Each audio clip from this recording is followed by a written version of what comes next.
Good afternoon from Sacred Space at Titania's Realm. It's 4:43 p.m. on Monday, 3rd of November 2025, and it's a very scathingly hot, oppressive, humid day today. I had the little birdie boys outside. If you can see him, he's waiting for Godot. What you doing, little bug? You free flying free with the mama tea. And he's just sitting behind me very quietly.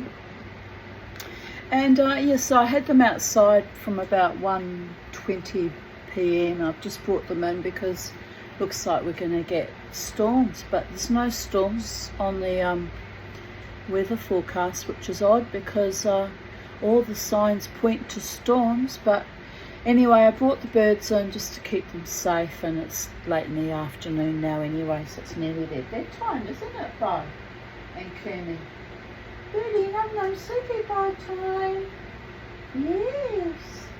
So I thought I've cleaned both their cages, so that was kind of arduous in the heat, and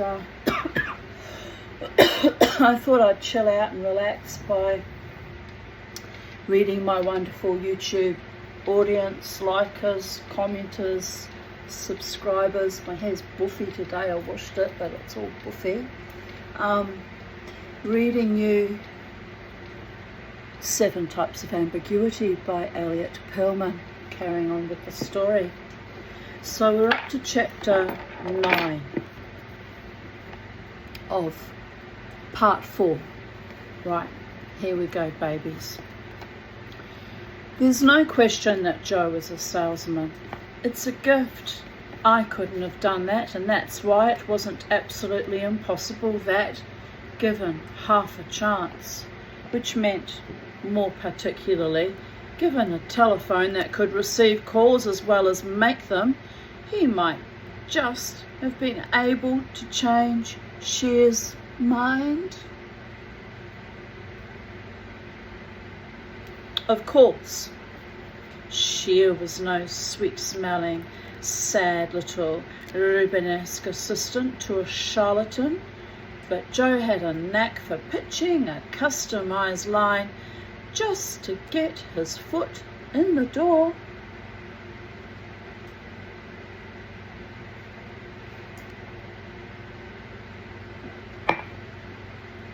Right. Helen asked where his Helen asked where his roommate was, and Joe told her that I like going for long walks before retiring. Can you believe that? He said it and she believed it long enough to start knocking back the brandy in our room. What did you do? Well, he got a chance to throw my coat to me through the door of our cabin, and, huddled in it, I sat outside on the ground beneath an open window, listening to Joe trying to coax the phone from him. The sooner he succeeded, the sooner I could go to bed. What you doing, handsome boy? They drank out of plastic cups. It was all we had. I heard him pour the brandy. He was smooth as he spoke, so fluent it might have been the truth. Just wearing my earrings I finished off a couple of days ago. Look quite good, don't they? Pleased with them. Very sweet. Didn't like them initially, but now I'm very happy with them. Very happy people there. Right, I made them out of a second-hand T2 tin I bought in a second-hand shop. It's amazing what you can make out of recycled products, isn't it? There's a lot of work cutting them out and shaping them and painting them, but they've come up quite lovely. Right, enough segue. Mama T and her segues. I try to be good. I do try. Right, where were we? Things have been incredibly busy at work. Still are. Maybe that's why I didn't twig to them. I had no idea she was still seeing him. Still? Helen asked incredulously. Well, he was her ex-boyfriend. They'd gone out years ago, before we were married. I didn't think she'd seen him since then. We certainly never talked about him. She never mentioned him. In hindsight, maybe that was suspicious in itself. Oh, you poor man. Are you back in your coach, little boy? Okay. It sounds like everyone's worst nightmare. Yes, I suppose it is. My marriage is all over, bar the shouting. I'm still kicking myself for not having seen it coming. Doesn't sound like you have any call blaming yourself. That's sweet of you to say, but I guess it was not enough just to get her the house she wanted near the beach and everything. It sounds lovely. You see, there were things happening at work, even now. I'm in the middle of something very, very big. If it comes off, they'll probably make me a director. Another drink? Really? A director? That makes you a boss then? One of them. What do you do exactly? I'm a dealer. Like a stockbroker? Exactly like one. The thing is, I really have to make some calls tomorrow, and I have to be contactable to take them. Caught off guard, and to be perfectly frank, also a little overwhelmed by your perfume. I gave you my mobile phone when you came around this morning, and I shouldn't have. I need it back, or this particular deal could well fall through. Sorry, Joe. Terry is absolutely adamant about outside contact. He really... Helen, if it's about money, I could... No, Joe. You're an incredibly sweet guy, and I'd really love to help you, but it could cost me my job. Do you like your job? Yeah, I suppose I do. You suppose? I used to like it more. Really? Why don't you like it so much anymore? It can get a bit predictable. I know what's coming. And Terry? What about Terry? He doesn't treat me as he used to. He's lucky to have you. Sometimes I think that too. I don't want to do this for the rest of my life. Look, Helen, I don't mean to be coy about it. I really need my phone back. If I get it, then I can steer this deal through. And if that happens, you're a director. Almost certainly, then I can take people on. You know what I'm saying? An attractive, intelligent young woman like you should be out there grabbing the future and embracing it. You know, the future doesn't have to be an enemy stalking you. This is an opportunity right here in this cabin. Another drink? Are you serious? What kind of job would it be? What would you like to do? What are you interested in? Would you like to earn some really good money? That's always interesting. You could start as a trainee broker. Really? Why not? Train you on the job. Base salary plus commission with a startup allowance. How does that sound? What's that for? The startup allowance. It's a little signing on bonus for clothes, shoes, general corporate grooming, and of course, a mobile phone account. Joe Geraghty knew how to close. It was an instinct with him.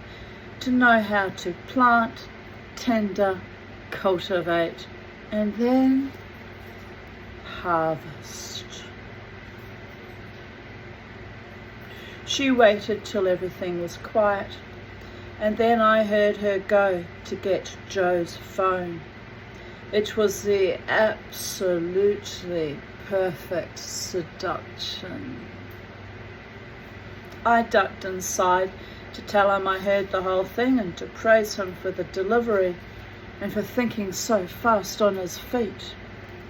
He had used his celebrity as the father of a kidnapped victim as bait, invented the troubled marriage business to hook her, and given himself a promotion contingent on her getting him the phone, after which he was going to give her a job as a dealer to reel her in. Brilliant. Hearing her coming back, I ducked outside again to freeze in my hiding spot. "Get rid of her fast, will you? I'm freezing out here," I whispered as I left, but all he said was, "It's true, Mitch." "What?" I asked from outside through the open window. "What's true?" "I didn't make that." "I don't think anyone saw me," Helen said, opening the door without knocking. The brandy must have emboldened her.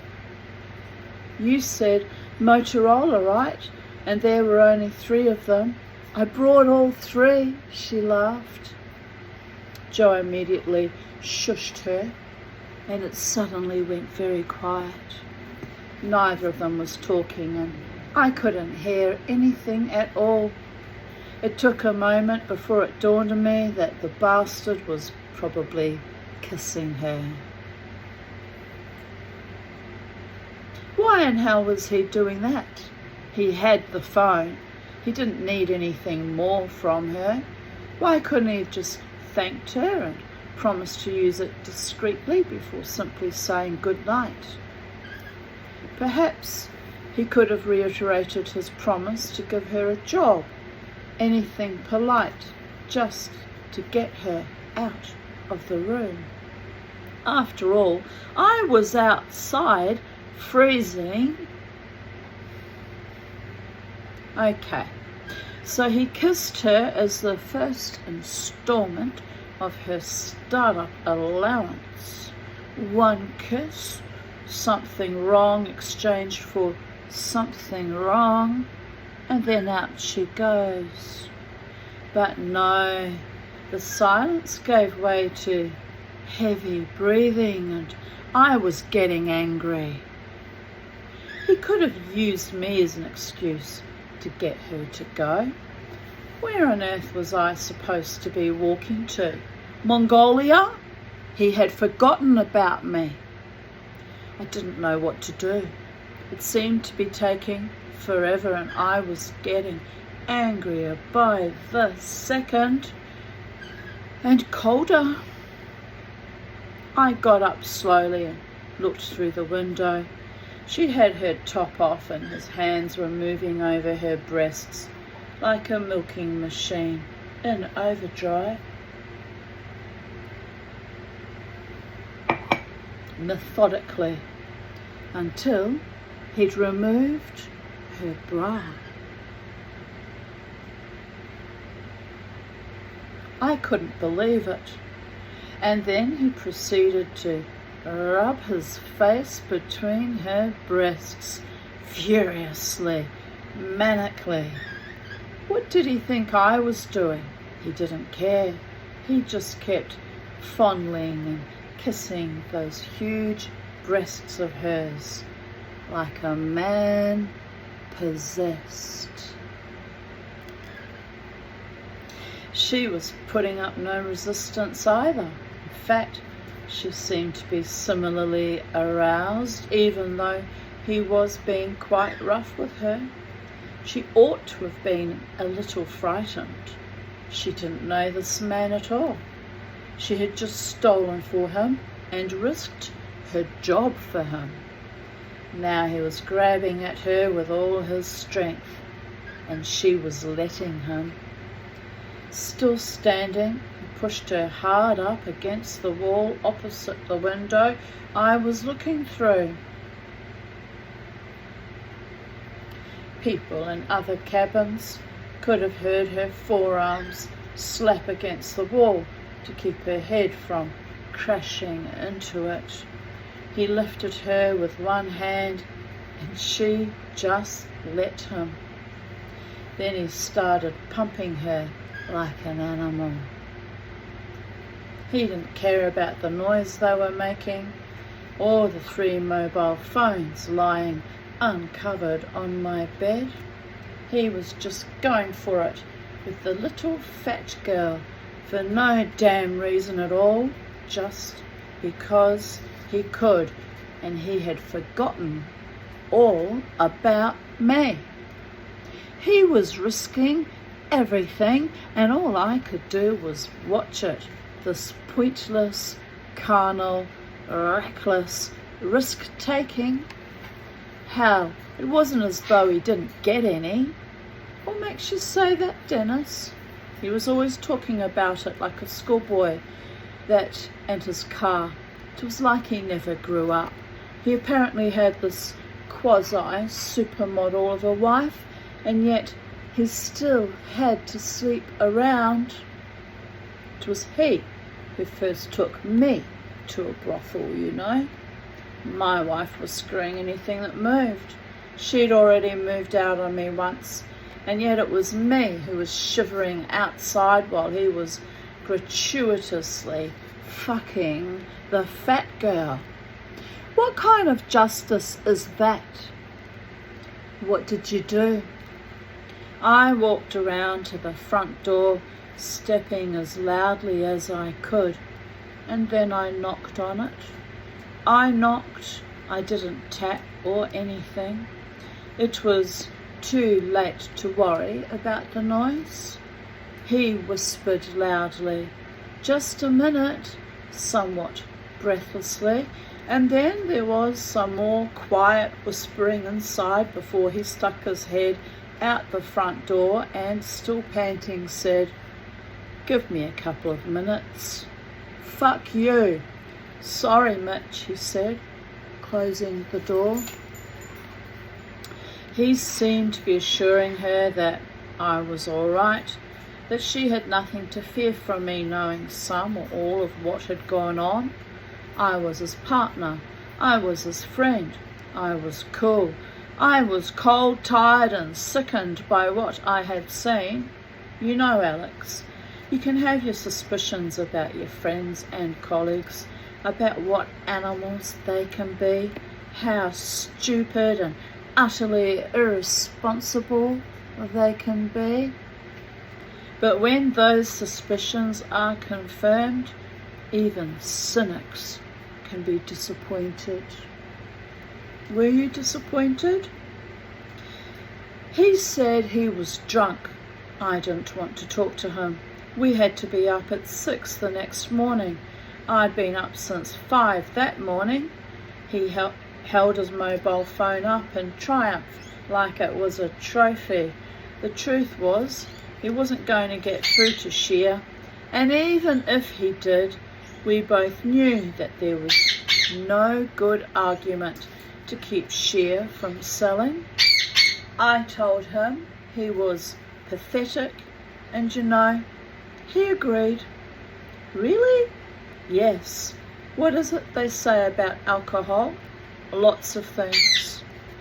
Well, in this instance, it had lubricated a slide from a kind of adolescent triumph to a kind of senescent self-pity. He started telling me his marriage was a sham, that his life was a sham. He said, God help him, that I was really the only friend he had. What did you say? I told him his life was a sham, and that if he didn't let me sleep, I'd ram the phone down his throat. He said he was sorry, that he would fix everything tomorrow. He wanted me to trust him to make everything okay tomorrow. Then he fell asleep, and not long after, so did I. I slept heavily, deeply, cocooned by my own body heat from the coming storm.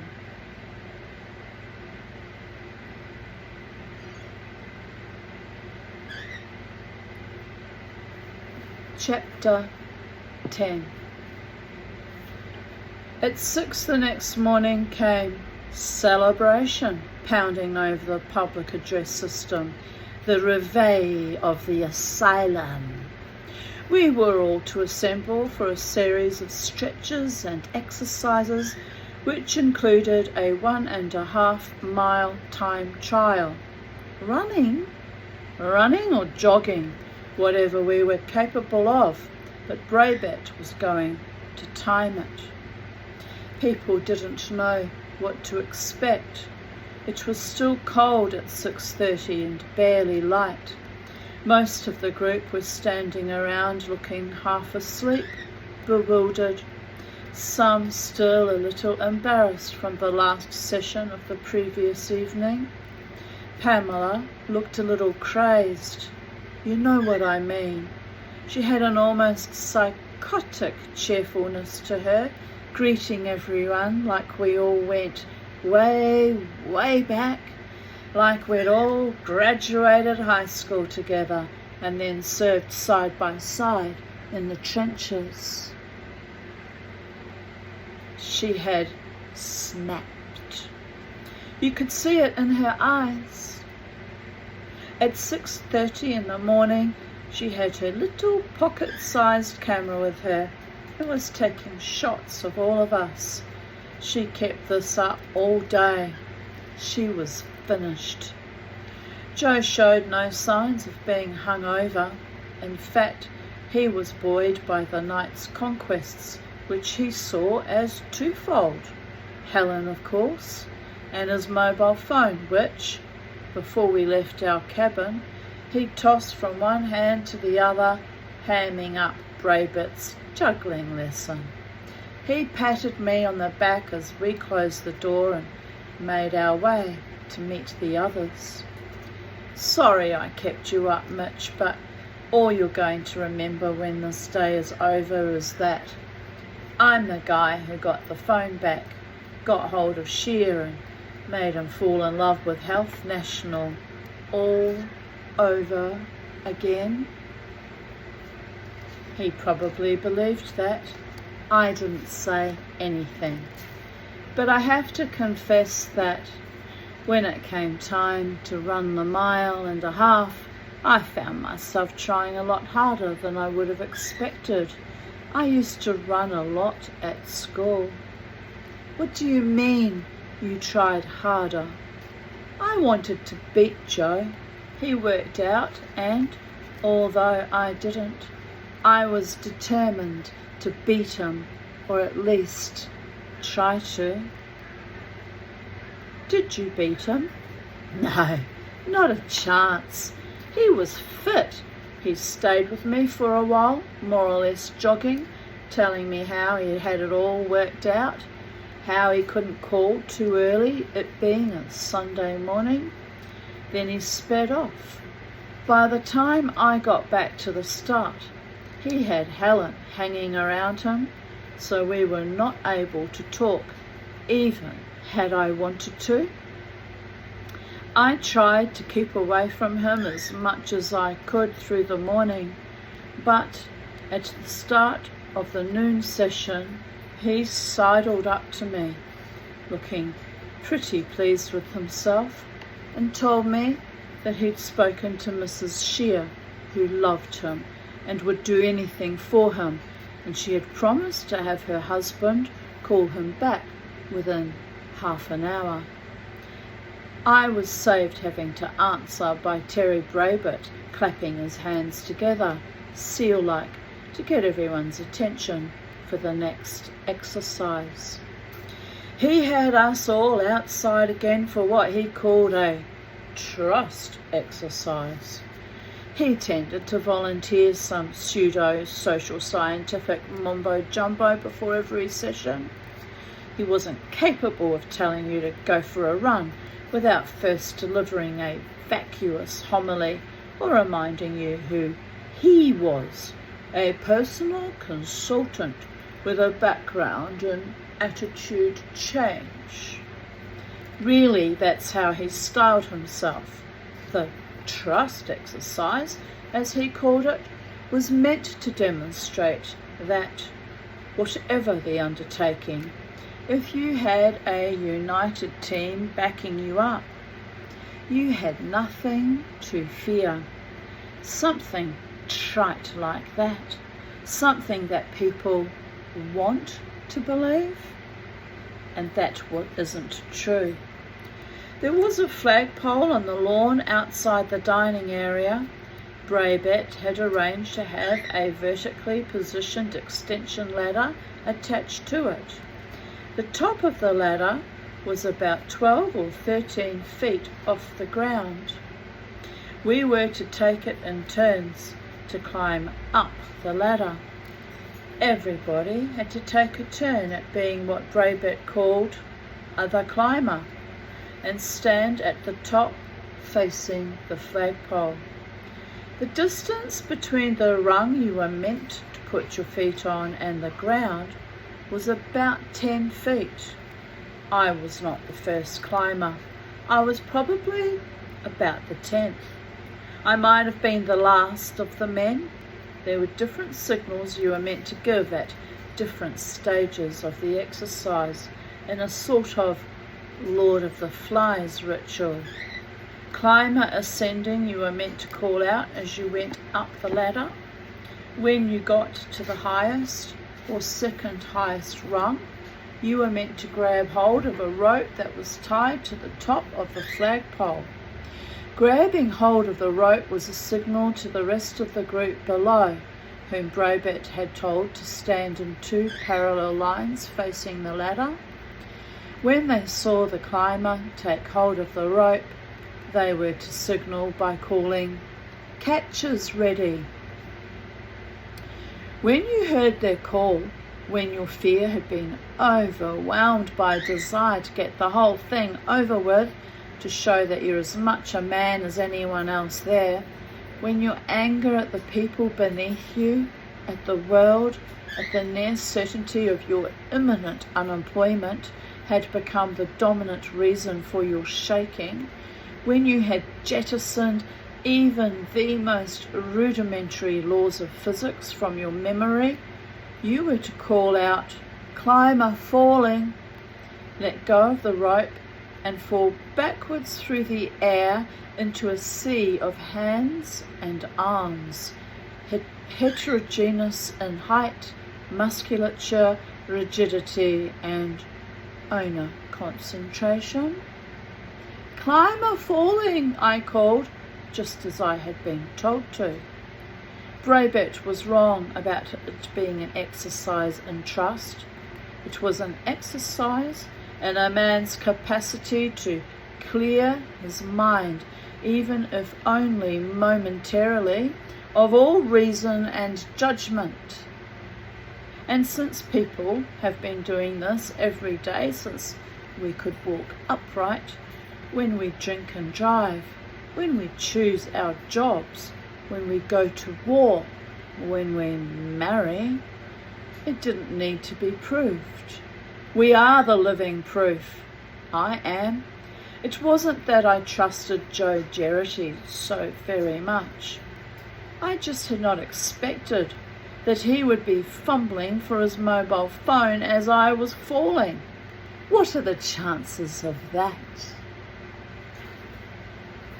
What are the chances, Alex? An educated man would put his money on it not happening.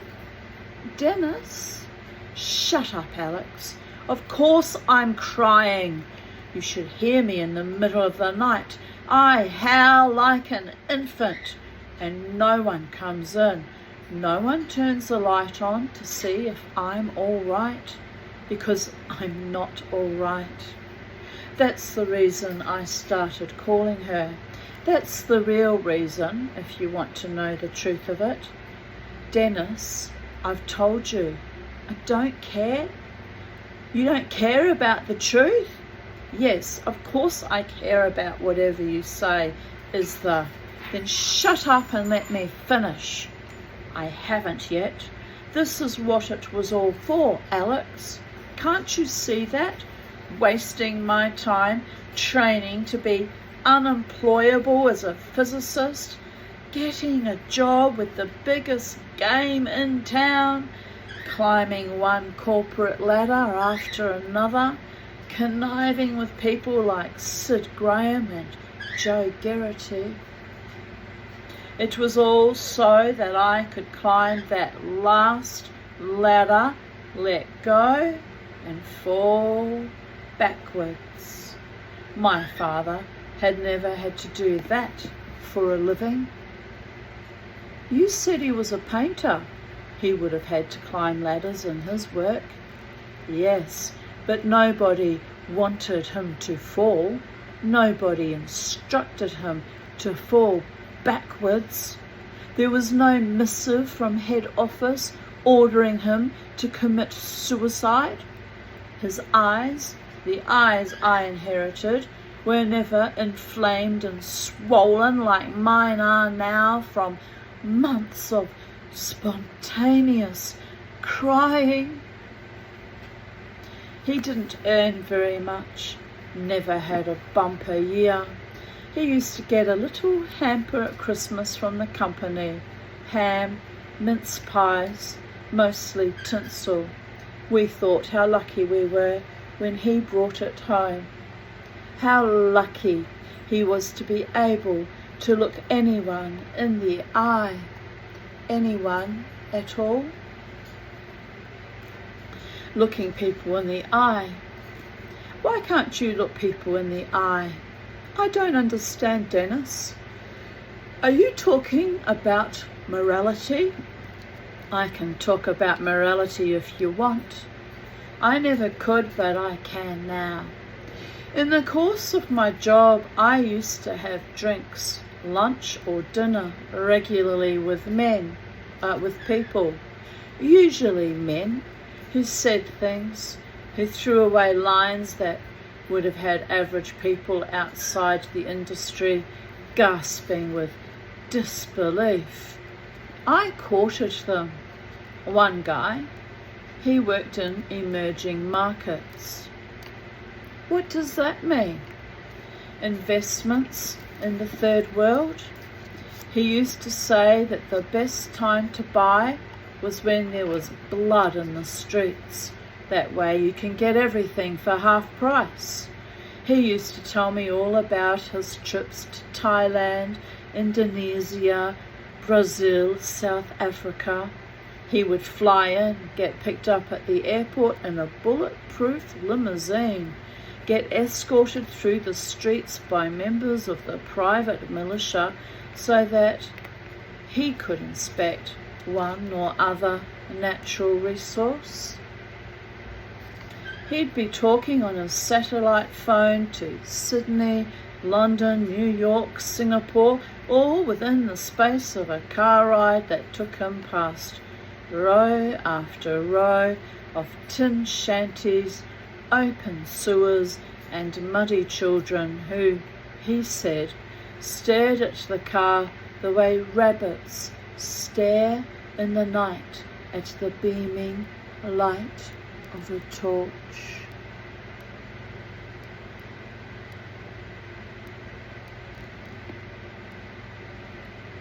Occasionally, the dirt road might be blocked by an angry crowd demonstrating against this or that.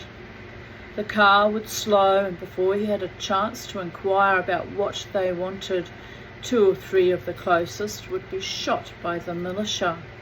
Then the rest of them would disperse, and his car would pick up speed to make up the time. Only 2 or 3, he explained. I didn't tell them to shoot, he said.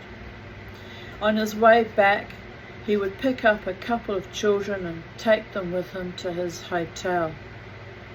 He would tell me all this the way people might tell you how they managed to get upgraded on a flight somewhere, or how they got away with parking in a loading zone while they collected tickets for a show.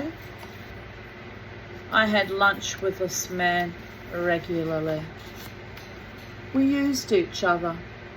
Once, while we were eating lunch, he saw a destitute old man through the window of the restaurant. He said, "Look at that guy wandering around like that. They should take them all and slap great big advertising boards on them so that they'd be doing something useful as they shuffle around. It'd be a win-win move. My father would never have met anyone who talked like that." Your father didn't have any aspirations. My father didn't need them. A certain amount of ambition is healthy. Healthy? Look at me, for Christ's sake. Haven't you heard a word I've said?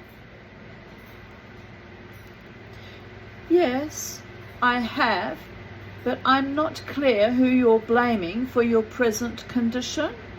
Is it people like this lunch companion from Emerging Markets, Sid Graham Gorman, the managing director? Is it your wife, Terry Braybett? Don't leave anyone out, Doc. Joe Geraghty, of course. Is that who you mean? Now you're talking. What's her name? Pamela took snaps, and Helen stood in for her as a catcher. She photographed the fall, and you can see him. She gave me a copy. I can barely look at it. He's the one, Alex. I have one other scapegoat to put to you. You blame yourself, don't you? Dennis? You think that what's happened to you is punishment for supping with the devil, don't you, Dennis? Tell me what happened after you let go of the rope.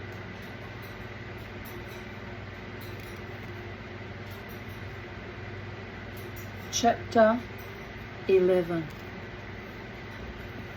I fell backwards onto many different levels of hands.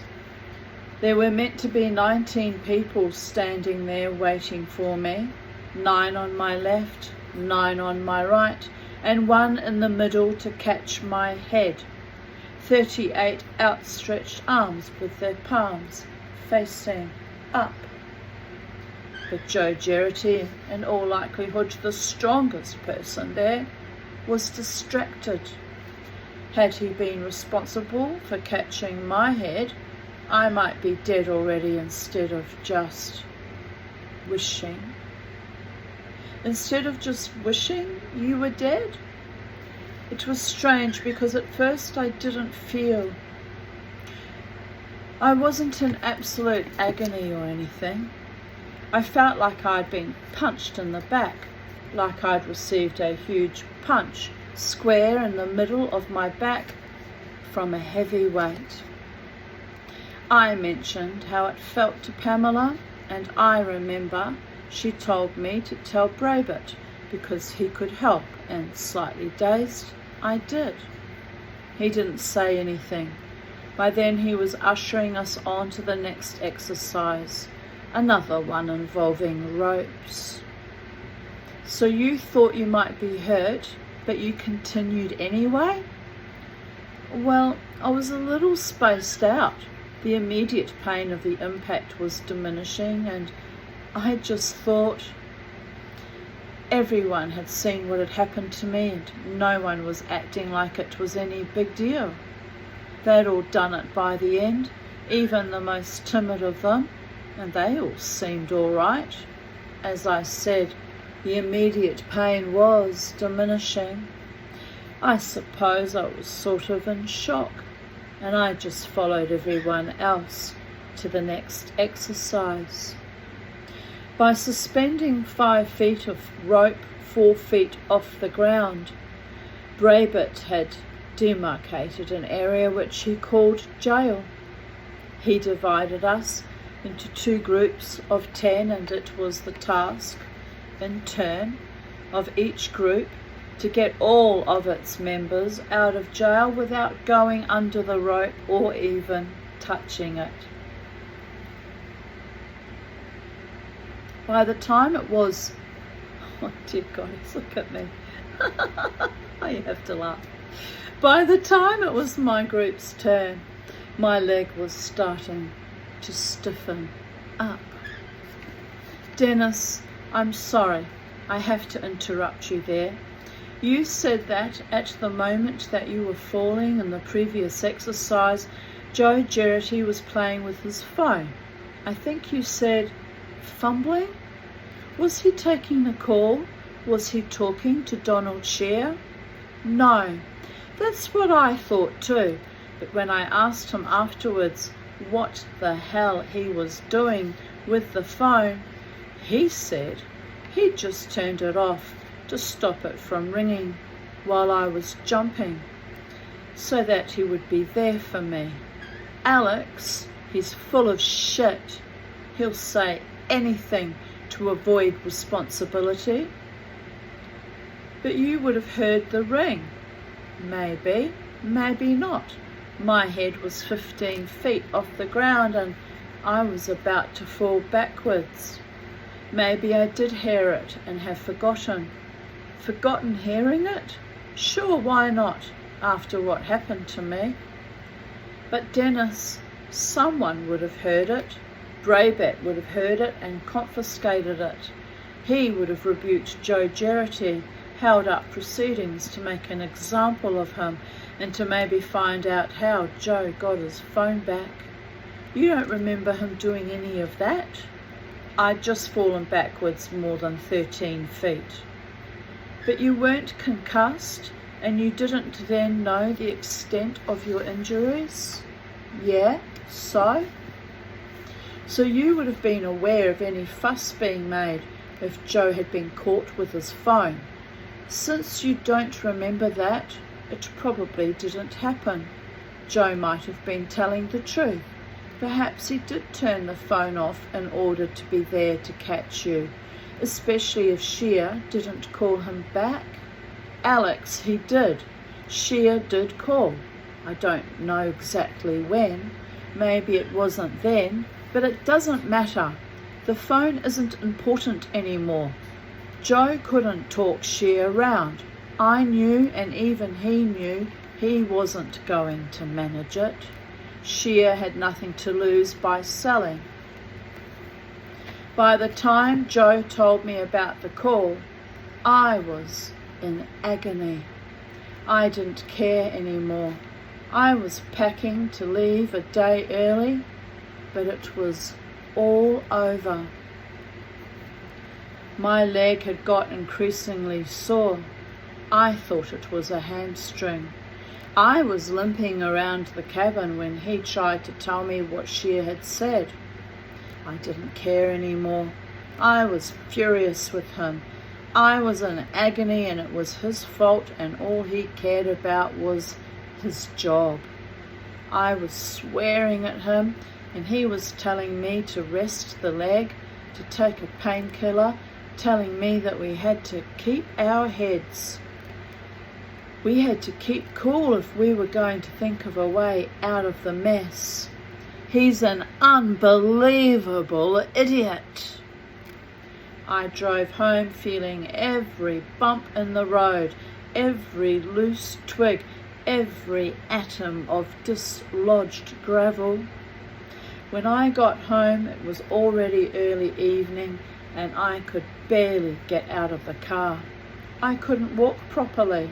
I had to hobble, wincing, sweating, swearing through gritted teeth. I called a feeble collective hello to my family, who must have been surprised to see me home so early, and headed slowly straight up to bed. Patricia came upstairs, curious about my unannounced and premature homecoming. The last time that had happened, it had really inconvenienced her. This time, however, There was nothing to suggest an infidelity, although in my condition I would have missed the telltale signs she had taught me to notice. I would have missed a lover on the other side of the bed. She came upstairs and looked in on me dubiously, as if whatever it was that was going on with me, it wasn't going to be good for her. When I had finished telling her what had happened, she put her hands on her hips and said that I was too old to be running around when I should have been working. I'd had a week off, and now I'd come home, gone straight to bed, and was looking for sympathy. She hadn't had any time off, and she'd had childcare responsibilities, as she called it. It hadn't been a week. It had only been 3 days. And it hadn't been off. She berated me with all the invective her vocabulary permitted. As she walked out of the room, I muttered that very soon I would be losing my job. She didn't seem to hear. The pain was unrelenting. Unable to go to sleep, I just lay there in an immobile, nervous sweat. At around 1 a.m, I limped to the shower. The heat felt good, but drying myself was difficult, and by the time I'd made it back to bed, the palliative effect of the hot water had almost disappeared. I told Patricia I was worried. She had her back to me and didn't say anything, but I know she was awake. I am in a bad way. I don't know what's wrong. I think I should go to the hospital. Okay, she said. She didn't move. I slipped some clothes on. I couldn't put much weight on my legs, so everything was done incredibly slowly, and despite the cold, I was sweating again by the time I made it to the car. The streets were quiet, but not everybody was asleep. When I got to the emergency room, it seemed most of the city was there as well. I was told there was a queue and I wouldn't be reached for 5 to 6 hours. I drove home and, having made it in the dark to the living room, stood there leaning against the wall over the ducted heating vent. It was then that I began this crying that I seemed to.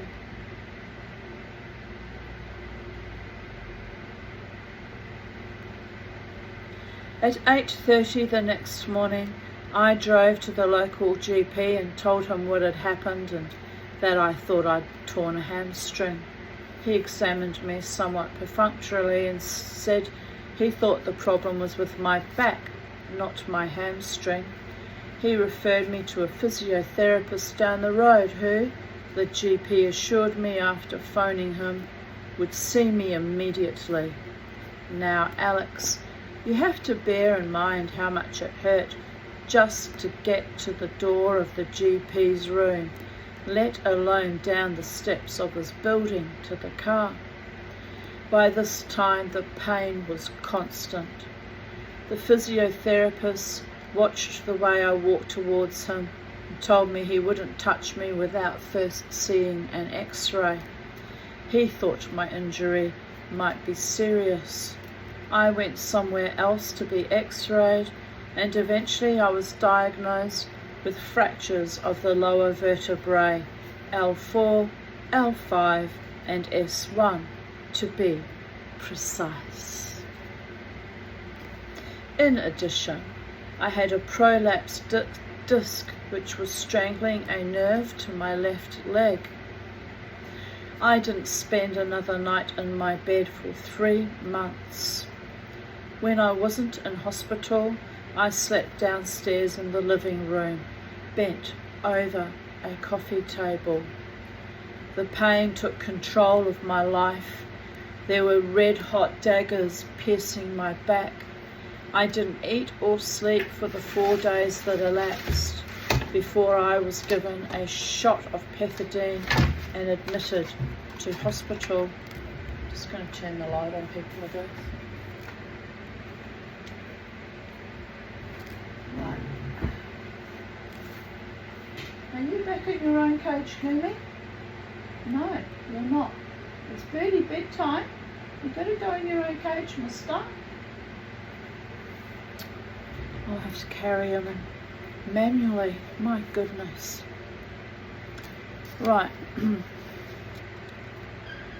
The pain was so unbearable during those 4 days that the only thing that stopped me ending it then and there was my very incapacity. I know how that feels. I was too physically incapacitated to do it. I don't think, in fact, I'm quite sure, you don't understand the kind of pain I was in. The muscles where the calf attached to the shin were being pulled off the bone. They never extended. They were constantly contracting. The GP I'd first seen was on holiday for the next few days. The only other one we knew was the one Patricia had serviced all those years before when she was pregnant, and he didn't make house calls, at least not to us. I couldn't get into hospital because I wasn't deemed an emergency and there was a shortage of beds. By the time the first GP came back and drove out to see me with the pethidine, I would have gone down on him. He managed to get me admitted to hospital. I was there for 8 days. The plan was to allow the prolapse to correct itself. I would have agreed to anything for the pethidine. In those first few days before I was admitted, I touched hell. I remember lying face down over the coffee table in the middle of the afternoon, crying. The rest of the house was empty and the phone kept ringing. The answering machine picked it up each time. It was Gorman's secretary. She was polite the first time, but subsequent calls indicated she'd absorbed her boss's wrath. Gorman would have been furious with me. On Shear's instructions, Joe would have got rid of the Health National shares and, in doing so, committed career suicide because the firm, as the underwriter, would have to bear the loss of the consequent under-subscription. Gorman would not have been content with just Joe's scalp, which I later learned he had within the week. No, Gorman would have wanted to drag me over the coals before having me walked out. My absence at that time would have looked deliberate, maybe willful, and his secretary would, at least, though through his mood and his tone, be implicitly blamed for having been derelict in her duties, one of which on this occasion would have been to find me. So as the hours and then the days wore on, and human resources were also put onto the case, Gorman's secretary would have grown to hate me. She could smell blood, and it came across in the increasingly strident messages she left on the answering machine. I heard them only as a special effect in the soundtrack of the delirium I was living through. When Patricia heard them the first day, she added to their censure by informing me that I was failing her as well. Sometime later, Scared that I could lose my job for not getting back to them, she took it upon herself to tell them what had happened to me. By then, I was in hospital. On the 8th day there, I was put in a huge back brace, given one last shot of pethidine, and sent home. Within 48 hours, the pain had returned, more vicious than before. I saw a neurosurgeon who recommended surgery, but by then, because it was a work-related injury, it was out of the hands of my health insurer. Surgery had to have work cover approval. It took work cover 6 weeks to examine me, interview other people on the course, and finalise their paperwork. In those 6 weeks, I spent my days and nights draped over the coffee table, living from one 6-hourly dose of painkillers to the next. Patricia was furious with me, as though I had injured myself to spite her. She stopped preparing my food. "There is food in the kitchen. Get it yourself." Fortunately, my appetite could not even remotely rival the pain. Occasionally, the local GP would come over and give me a shot of morphine. The surgery lasted 7 hours, during which time they put a specially constructed metal cage connected to the pelvis by rods around the bottom 3 vertebrae. They took bone from my hips and grafted it onto the 11 fractures in my spine. I came out of the anaesthetic to find a tangle of tubes sticking out of me. I wasn't allowed to eat for 10 days. The night before the surgery, I'd been told there was a 10% chance that I wouldn't be able to walk again after the operation, a 30% chance I'd have the same level of pain as before the operation, and a 70% chance that I'd have the pain reduced. Who could resist those odds? Right, Alex? For those first 10 days after the surgery, I wasn't in any pain because of the regular doses of morphine, and even though I had to wait to know the result of the operation, it was incredibly, unimaginably liberating to be so free of pain. The anxiety I had for my future registered, as you might say, almost purely cognitively, which is to say, I didn't feel anxious. The only food I took by mouth was the occasional ice block, and that had to be held to my lips. Everything else I took by intravenous drip. They wouldn't let me eat until my bowel had reactivated after the surgery. My first 4 attempts at walking were unsuccessful. Not only did I have no control over my left leg, but having been on my back for so long, I was overwhelmed by dizziness when I tried. It was at this time that I began having the intensive physiotherapy I'm still having. The hospital staff were very encouraging.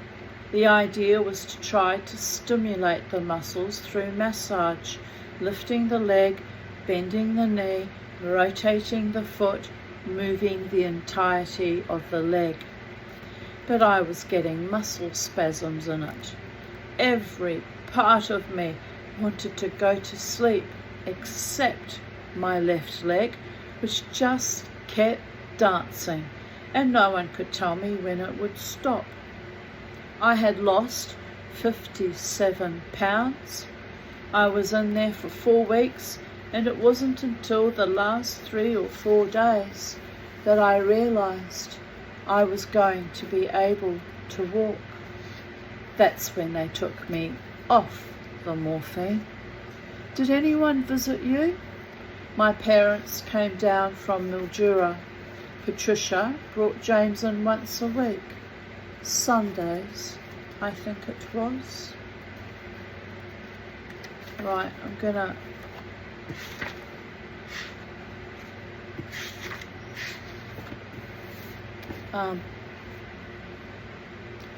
one more chapter. I was going to finish there, but I'll carry on. Chapter 12. Only towards the end of my stay in hospital was I able to get out of bed to walk to the toilet. I was in the neuro ward, sharing a room with 3 other patients, all men. On my second day of walking to the toilet, I was slowly pulling up my pants around my shaky leg when one of the other 3, who'd had his head shaved and stapled all the way around, burst in on me.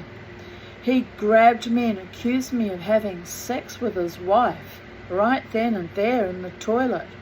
Then he thought I was her. He lifted his gown and tried to mount me. I pushed him away as best as I could, and it made him angry. He took a swing at me.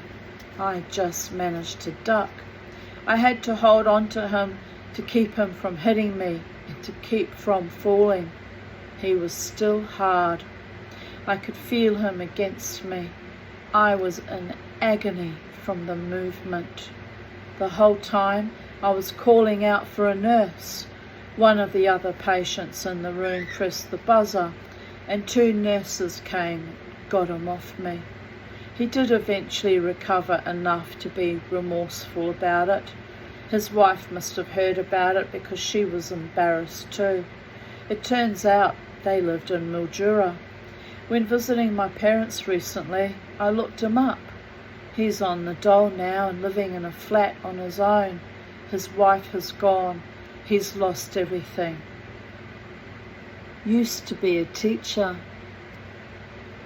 Did anyone else visit you? Yes. It was a day not long after the surgery when I was visited by some of the people who had been on the retreat with me. Pamela was one of them. That's when she gave me these photographs, the ones she'd taken, including the one of my fall. Are these the photos? Yes. You can look at them if you like. I can't bear to.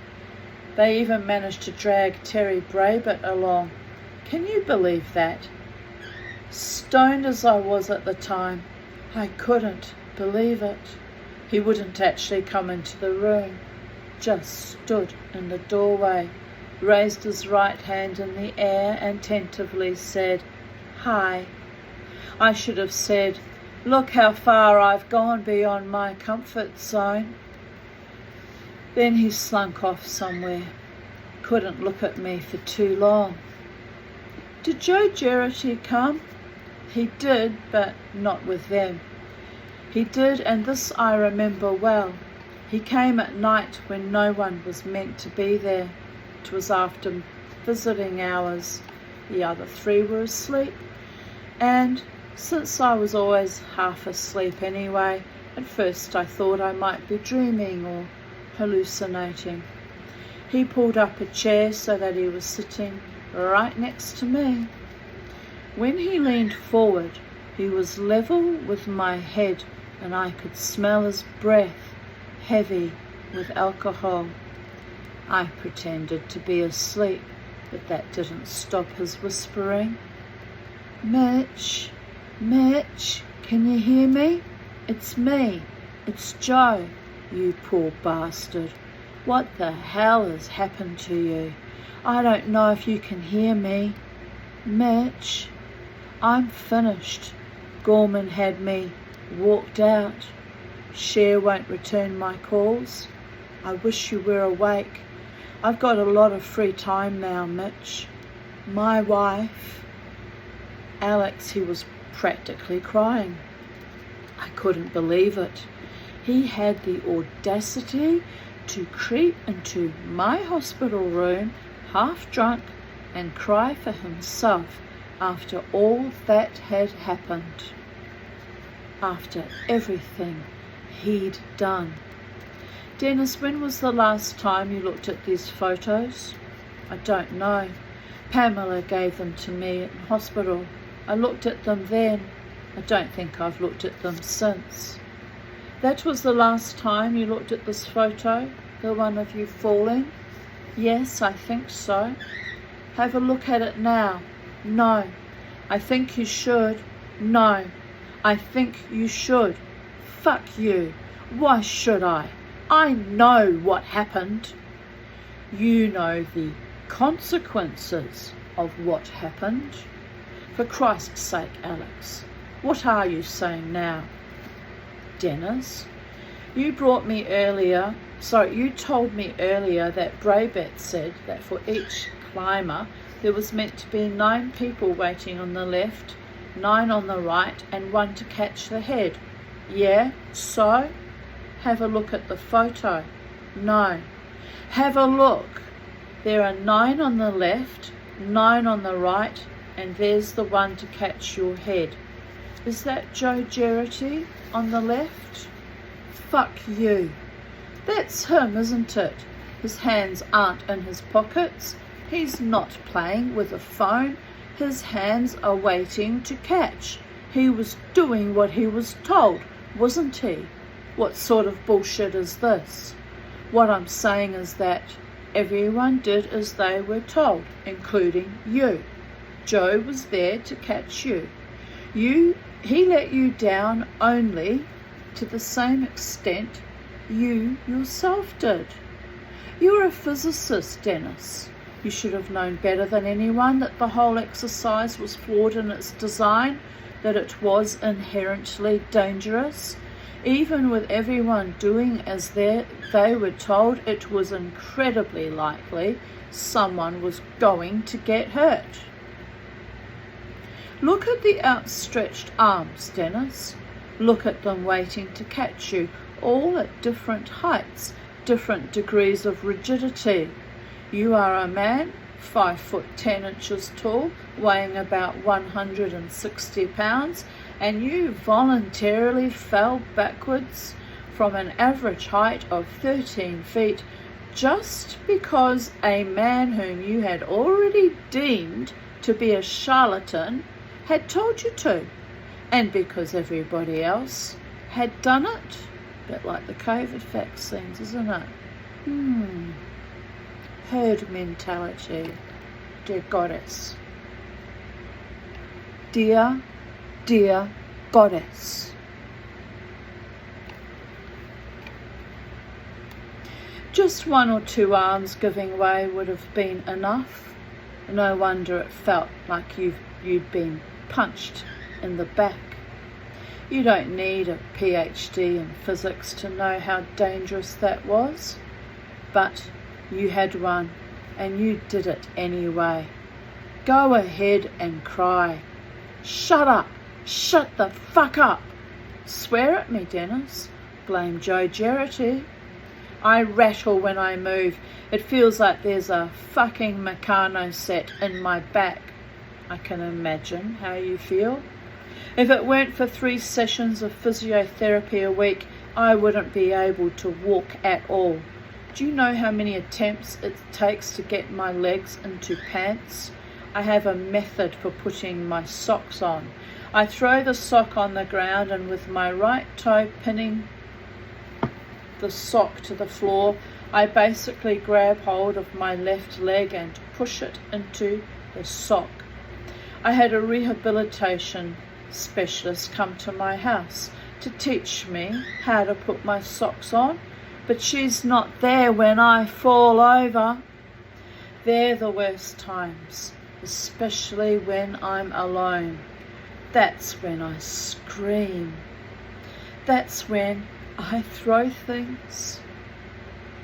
I have a lot of falls. I'm lucky to get through a day without a fall, and once I'm on the ground, it's very difficult to get up unless there's something to hold on to. I fall over more now than I did when I was a toddler. Go on, Dennis. See if you can make me cry. You see, I'll be walking and my dropped foot catches on the ground. If I don't lift my left foot high enough, then my toes drag along the ground. I have fallen down in public. That's when it's really embarrassing. Once my arm got rammed into my shoulder at the joint and ended up frozen that way. It's terrible, and it's all everyone else's fault, isn't it, Dennis? You're sick, Alex. You're a very sick man to do this. It's Terry Brabett's fault, Joe Geraghty's fault. Listen to yourself, Dennis. You're not responsible for anything. You're lucky all this happened to you before managed care came in and limited your rehabilitation. So that's what this is about, you miserable sick fuck. You should be struck off.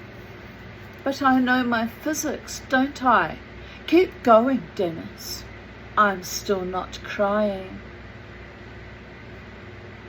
Is this how you shrinks get your kicks? Come on, Dennis. You can do better than that. What about your wife, Patricia? You haven't mentioned her for a while. She got tired of taking me to the physiotherapist, said it was inconvenient. She refused. She was bitter about the whole thing. She said she felt cheated, robbed. It was getting worse, all this anger growing inside her, until one day she just, what? Our son was ill.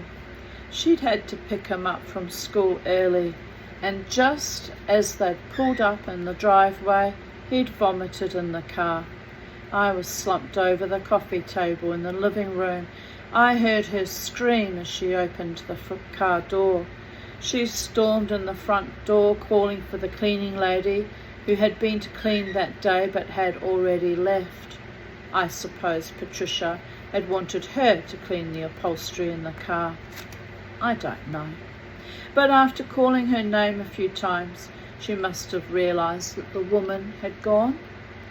She saw that the vacuum cleaner had been left in the living room, that it hadn't been put away, and then she saw me lying there, as usual, looking up at her. She started telling me how James, my son, was sitting in the car in his own vomit. She was beside herself with fury. It was as though she didn't know whether to shout or cry. Then she started on me. If you think I'm going to be the wife of an invalid for the rest of my life, you've got another think coming. I had a real man once, but like an idiot, I came back to you. You're not a man. You're just a useless cripple. She was shouting, and she was flailing at my face, hitting me with the end of the vacuum cleaner. I was on the floor, covering my face with my arms, trying to get to the wall so I could pull myself up. And then I turned and looked at her, back towards the door. I saw that James was standing there. He was standing behind her in his vomit-stained shirt. He had seen her hitting me. He had seen the whole thing. I called out to him. I just called his name, and he vomited again, just where he stood.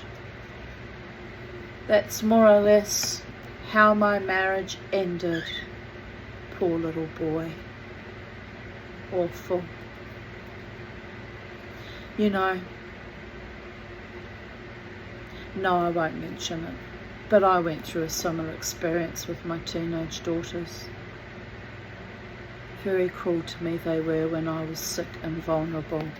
It's why I don't get too distressed too much about the estrangement. Better to be alone than be surrounded by monsters who don't protect you and don't care for you when you're weak and ill and vulnerable. That wasn't the only time James had heard her call me a cripple. It wasn't even the first time he'd seen her hit me. I shudder to think what he's going to remember. Is he, Alex? Do you think he'll remember this? Dennis, what do you remember of your childhood? He'll remember. Where is he now? He's with Patricia.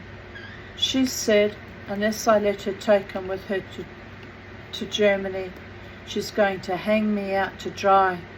She said she'd keep me in court till all the money had gone. The money? She means the house and whatever I get from the firm. Are you suing them? Yes, of course. That's the only reason they haven't got rid of me. They got rid of Joe Geraghty within a week, but they don't want me to add a wrongful dismissal or some accusation of discrimination to my case against them. So they've kept me on. They're hopeful I'll just quit. They're doing everything in their power to make me quit.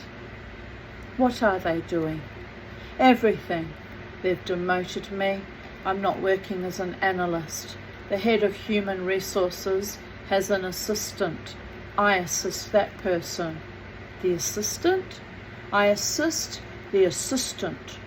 When I am ready to try to come back to work, Gorman told me that I could take off. When I was ready to try to come back to work, Gorman told me that I could take off all the time I needed during the day for rehabilitation, physiotherapy, occupational therapy, whatever. Of course, he said, with me missing all that time, I clearly could no longer work as an analyst. But I wasn't to worry. They would find something appropriate for me. Appropriate meant 60% of my previous salary. They moved me into a cubicle in an open plan office where not only did I not have any privacy, I didn't have any room. You see, I meant to divide every hour into 20 minutes of sitting, 20 minutes of standing, and 20 minutes of lying down. When I complained about this to the head of HR, he told me to stop feeling sorry for myself.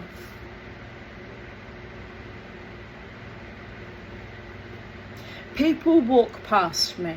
They try not to look, but I catch them looking at me sometimes. They're embarrassed. They're embarrassed by the whole thing. Some of them have been interviewed about me by the firm's lawyers. But then I'm suing the firm. You know, they're still doing it. What are they still doing, Dennis? They're still sending people on retreats. Since I was injured, they've had 2 people hospitalised, one with a heart attack and one who collapsed with exhaustion.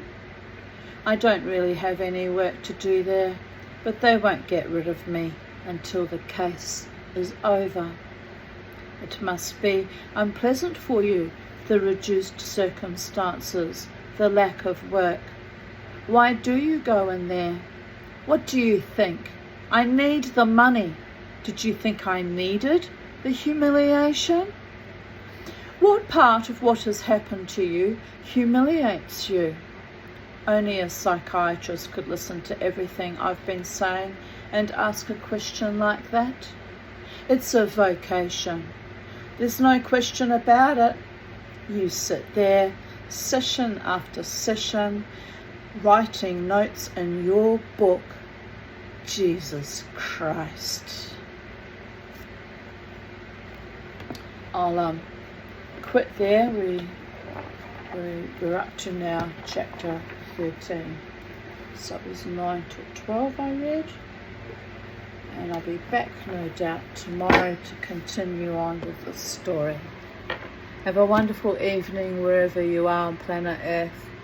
Stay cool, stay free, stay wild, stay safe in your wildness. Be with people who love you and are trustworthy and loyal and true to their word. And take good care and be of good cheer. Bye for now, people of Earth.